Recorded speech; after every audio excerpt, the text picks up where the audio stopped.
রাজধানীর আজিমপুরের একটি বাসা থেকে ডাকাতির পর ৮ মাসের শিশুকে অপহরণ করে নিয়ে গেছে দুর্বৃত্তরা। একই সাথে বাসা থেকে অর্থ, স্বর্ণালংকার সহ বেশ কিছু মালামালও নিয়ে যায় তারা। শুক্রবার সকালে আজিমপুরের লালবাগ টাওয়ারের পাশের গলির একটি বাসায় এই ঘটনা ঘটে।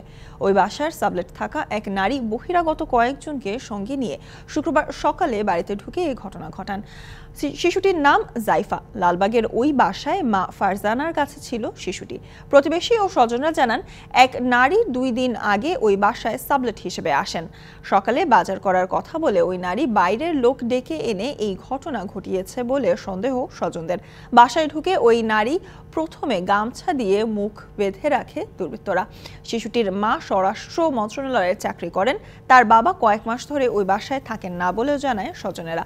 পুলিশ এসে সিসিটিভি ফুটেজ জব্দ করেছে। শিশুটিকে উদ্ধারের সর্বোচ্চ চেষ্টা চালাচ্ছে পুলিশ। এই ঘটনাটা ঘটছে সকাল 9টায়, এরকমই শুনতে পাচ্ছি। সকালকে এই বাসায় নাকি পেন গেস্ট আসছিল, ওর ভাষ্য মতে এটাই যে ওই নিয়ে গেছে। এই যে 25 মিনিট, এই মিনিটের মধ্যে ওনাকে বাঁচছে।